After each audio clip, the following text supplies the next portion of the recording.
कहानी की शुरुआत कैलिफोर्निया के एक वीरान रेगिस्तान से होती है, जहां दूर दूर तक कोई इंसानी बस्ती नहीं होती। यहाँ पर हम एक हाईवे को देखते हैं जो इस भयानक गर्मी में वीरान पड़ा था। इस लंबे और सुनसान हाईवे पर हम दूर दूर तक किसी भी इंसान या गाड़ी को नहीं देख पाते हैं। वहां सिर्फ एक तेज रफ्तार कार हमें नजर आती है जो बहुत ही तेजी से अपनी तय की गई मंजिल की तरफ आगे बढ़ रही होती है। इस कार के अंदर का माहौल बहुत ही ज्यादा मस्ती भरा और खुशनुमा होता है। इसके अंदर बैठे सभी दोस्त आपस में बातें कर रहे होते हैं, लेकिन तभी अचानक से उस तेज रफ्तार कार का एक टायर बहुत ही जोरदार आवाज के साथ फट जाता है। टायर के फटते ही वह कार पूरी तरह से अनकंट्रोल हो जाती है और उस हाईवे पर इधर उधर जाने लगती है। लेकिन किसी तरह से कार का ड्राइवर बहुत ही सूझबूझ दिखाते हुए उस गाड़ी को पूरी तरह से कंट्रोल कर लेता है और उसे हाईवे के किनारे सुरक्षित रोक देता है। इस जानलेवा झटके के बाद उस गाड़ी में सवार सारे लोग गहरी सांस लेते हुए एक एक करके बाहर निकलते हैं। इस दौरान हमें वहां पर 3 लड़के और 3 लड़कियां नजर आते हैं जो दरअसल एक बहुत ही मजेदार ट्रिप के लिए जा रहे होते हैं।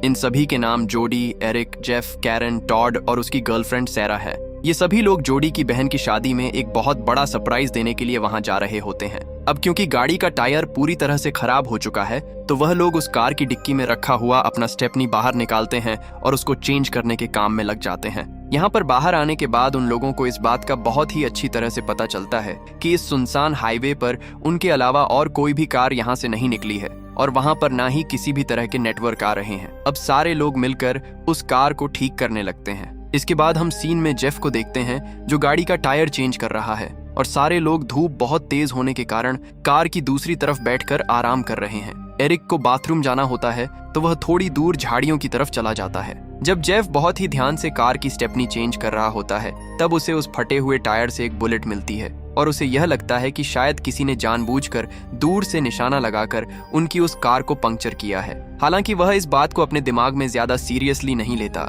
क्योंकि वह लोग तो एक बहुत ही घने और सुनसान जंगलों के बीच मौजूद थे जहां किसी इंसान का होना नामुमकिन सा था। तभी टॉड देखता है कि पास ही रखा हुआ वह स्टेपनी टायर वहां से अपने आप लुढ़क कर हाईवे पर आगे की तरफ जा रहा है, तो वह तुरंत उस टायर को वापस लेने के लिए उसके पीछे पीछे जाता है। इसके बाद सैरा जब जेफ को देखने के लिए कार के दूसरी तरफ आती है, तो वह वहां का नजारा देखकर बिल्कुल हैरान और सुन्न रह जाती है, क्योंकि जेफ को किसी अनजान शूटर ने गोली मार दी थी और उसका सिर पूरी तरह से डिस्ट्रॉय हो चुका था। इससे पहले कि वह डरी हुई सैरा सारे लोगों को अपना कोई भी रिएक्शन बताती या जोर से चीख पाती, उसे भी एक गोली बहुत ही तेजी से आकर लगती है जो उसके सीधे एक आंख में घुस जाती है। इसके तुरंत बाद एक और गोली हवा को चीरते हुए उसकी दूसरी आंख में भी आकर लगती है। ये सब खौफनाक चीजें वह सारे दोस्त अपनी आंखों से देख रहे थे जो अभी जिंदा थे। इसके बाद कैरन तुरंत जोडी और टॉड को जोर से चिल्लाकर कार के पीछे आने का कहती है, क्योंकि वह समझ जाती है कोई बहुत ही खतरनाक इंसान उन्हें छिपकर अपना निशाना लगा रहा है। वह लोग बुरी तरह डरे हुए अपनी जान बचाने के लिए उस कार के पीछे भागते हैं। इससे पहले कि टॉड कार के पीछे पूरी तरह कवर हो पाता,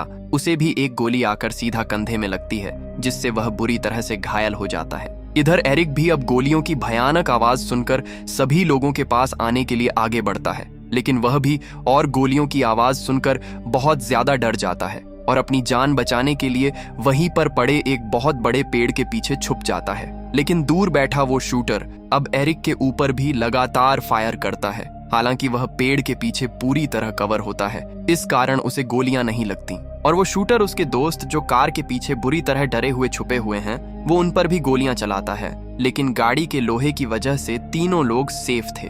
अब सारे लोग सिचुएशन को देखकर समझ चुके हैं कि वह एक बहुत बड़ी मुसीबत में फंस चुके हैं और उनके पास मोबाइल तो है, लेकिन उसमें नेटवर्क बिल्कुल भी नहीं आ रहे थे। उन्हें बिल्कुल समझ में नहीं आता कि आखिर वह लोग यहाँ से कैसे निकलेंगे। इसके बाद टॉड अपना मोबाइल एक सेल्फी स्टिक में अच्छी तरह से बांधकर नेटवर्क खोजने के लिए गाड़ी के कवर से ऊपर की तरफ करता है, लेकिन वह शूटर उस मोबाइल पर भी पलक झपकते ही शूट कर देता है, जिससे वह मोबाइल पूरी तरह से टूट जाता है। और अब सारे लोग बुरी तरह से परेशान हैं। उन लोगों को समझ नहीं आता कि इस मुसीबत से बाहर कैसे निकले। टॉड सभी लोगों को बताता है कि हमें किसी भी तरह इस जगह को चेंज करके किसी और जगह पहुंचना होगा जहां पर उस शूटर की रेंज ना पहुंच सके।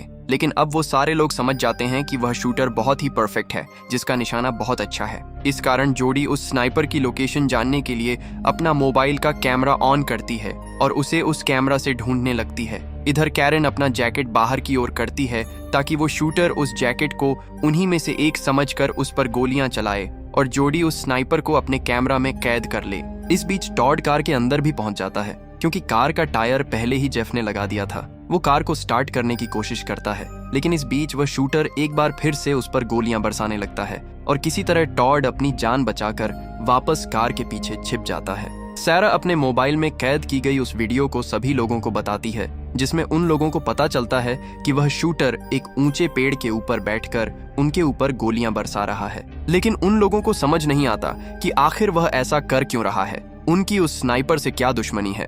अब सारे लोग बुरी तरह से परेशान हैं, अपनी जान बचाने के लिए हर एक कोशिश करने के लिए भी तैयार हैं, लेकिन उन्हें समझ नहीं आता कि वह करें तो करें क्या। इसके बाद टॉड अपने हाथों पर टूल किट बांध लेता है और सभी लोगों के साथ उस कार को वहां से आगे बढ़ाने लगता है, क्योंकि उन लोगों को लगता है कि इस जगह पर वह शूटर उन्हें किसी भी वक्त खत्म कर सकता है। वह लोग गाड़ी को न्यूट्रल गियर में डालकर गाड़ी को धक्काने लगते हैं और कार थोड़े आगे बढ़ती है और एरिक अभी भी उसी पेड़ के पीछे छुपा हुआ होता है। तभी हमें दिखाया जाता है कि वह शूटर अपनी गन लोड कर रहा है। इसी बात का फायदा उठाकर एरिक उस पेड़ के पीछे से भागकर अपने दोस्तों के पास पहुंचने की कोशिश करता है, लेकिन वह शूटर इतना परफेक्ट था कि वह अपनी गन को फिर से लोड कर चुका था।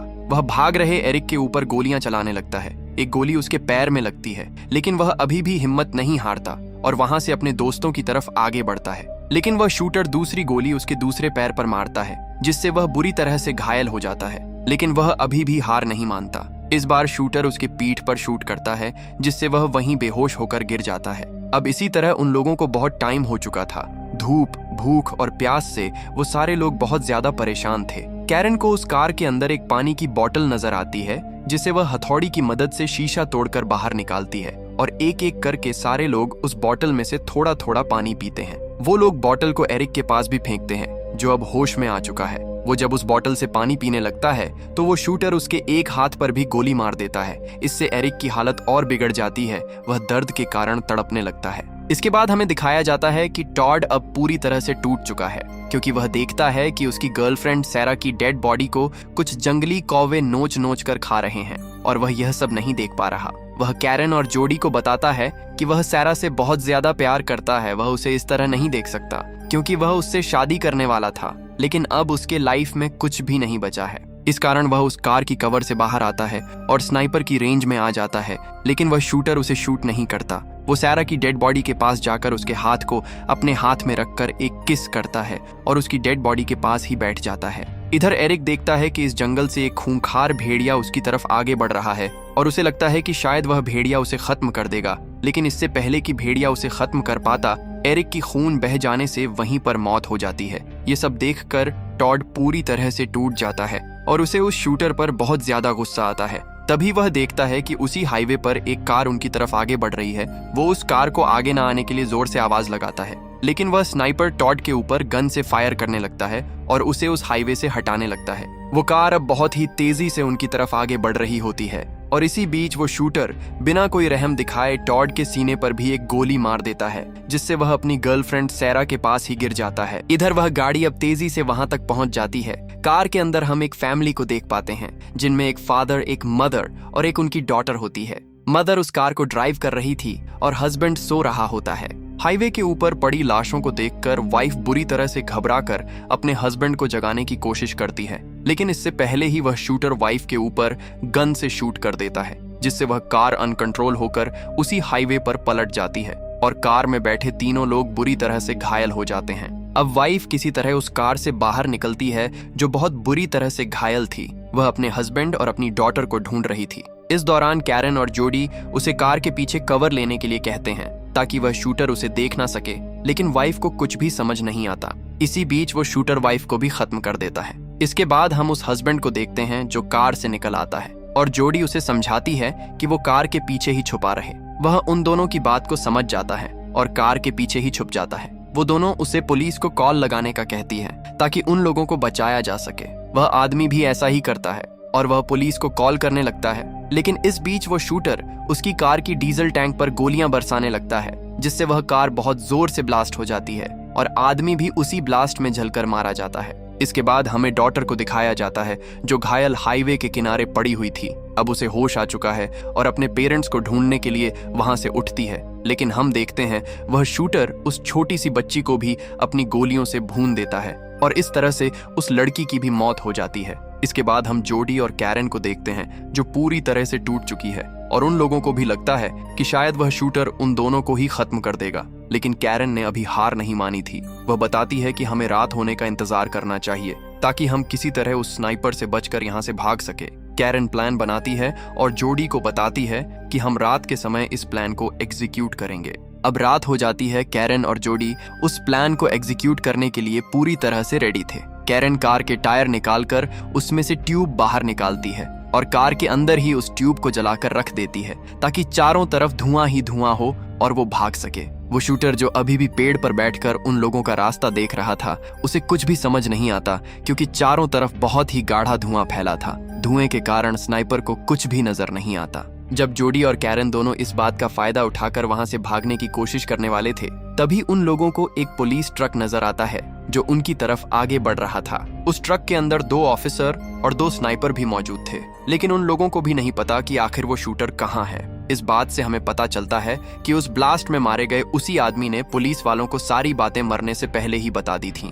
इस कारण वो वहां पहुंच चुके थे। पुलिस ट्रक में बैठा हुआ एक ऑफिसर बैकअप के लिए अपनी टीम को कॉल करता है, लेकिन इस दौरान वह शूटर धुएं के बीच से उस ऑफिसर को भी शूट कर देता है, जिससे उसका चेहरा पूरी तरह से बिगड़ जाता है। अब वह पुलिस ट्रक पूरी तरह से अनकंट्रोल हो चुका था और वह आगे बढ़ रहा होता है। इस दौरान ट्रक में बैठे हुए 2 स्नाइपर में से एक स्नाइपर नीचे गिर जाता है, जिसे पेड़ पर बैठा हुआ वह बेरहम स्नाइपर तुरंत खत्म कर देता है। यह सब देखकर कैरन जोडी से कहती है कि हमें यहाँ से किसी तरह भागकर जंगलों की तरफ जाना होगा, तभी हम अपनी जान बचा पाएंगे। लेकिन जोडी अभी भी बहुत ज्यादा डरी हुई थी। उसे लगता है कि वो शूटर उन्हें भी खत्म कर देगा, इस कारण वह नहीं जाना चाहती। कैरन अब अकेले ही जंगलों की तरफ भागने लगती है और कुछ दूरी पर पहुंचने पर ही वह शूटर उसे भी शूट कर देता है, जिससे अब कैरन भी मारी जाती है। इसके बाद वह पुलिस वाला ट्रक भी जोडी के बहुत करीब आ चुका था। जोडी भागकर उस पुलिस ट्रक के पास पहुंच जाती है जहां 2 पुलिस वाले मौजूद थे। जोडी उन लोगों को बताती है कि यहाँ पर एक पागल स्नाइपर है जो पेड़ पर बैठकर लोगों को अपना निशाना बना रहा है और उसने अब तक कई लोगों को खत्म कर दिया है। वह उन लोगों को वहां से भागने के लिए कहती हैं, लेकिन वह दोनों पुलिस वाले अब उस स्नाइपर को किसी भी तरह खत्म करने का सोच रहे थे, क्योंकि उस स्नाइपर ने उनके 2 साथियों को खत्म कर दिया था। वो दोनों अंधाधुंध फायरिंग करने लगते हैं, लेकिन एक भी गोली उस शूटर को नहीं लगती, क्योंकि पुलिस वालों को उस स्नाइपर की एक्चुअल लोकेशन नहीं पता थी। अब वो शूटर उन दोनों पुलिस वालों को भी एक एक करके खत्म कर देता है। इस बात से जोडी बुरी तरह से डर जाती है, क्योंकि अब उस हाईवे पर वही अकेली जिंदा बची थी। इसके बाद जोडी बड़ी हिम्मत दिखाती है और उस पुलिस ट्रक को लेकर वहां से अपने आप को बचाने के लिए भागने लगती है। वह हाईवे पर उस ट्रक को चला रही होती है। इस बीच शूटर जोडी पर भी फायरिंग करने लगता है। इस दौरान एक गोली सीधा आकर जोडी के कंधे पर लगती है, जिससे वह ट्रक पूरी तरह से अनकंट्रोल हो जाता है और सीधा जाकर वह उसी पेड़ से जा टकराता है जहां पर बैठकर वो शूटर लोगों को शूट कर रहा था। इसके बाद पेड़ पर बैठा हुआ शूटर भी कार की टक्कर से नीचे आकर गिरता है और उसकी वह स्नाइपर गन भी नीचे गिर जाती है। जोडी उस गन को अपने पास ले लेती है।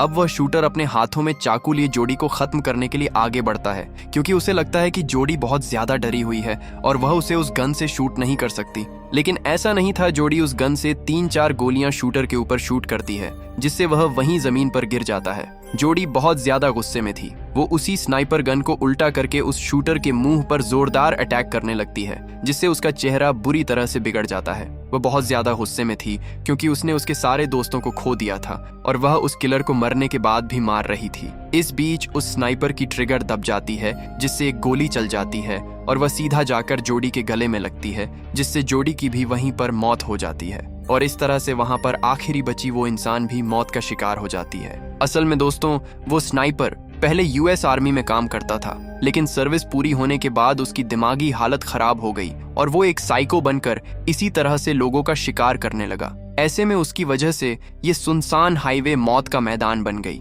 अब बिना किसी सर्वाइवर के साथ ये कहानी यहीं पर खत्म हो जाती है। दोस्तों, अगर आप इस जगह पर अपने दोस्तों के साथ होते तो आप क्या करते? कमेंट में जरूर बताना और इसी तरह की कहानियों के लिए हमारे चैनल को सब्सक्राइब जरूर करना।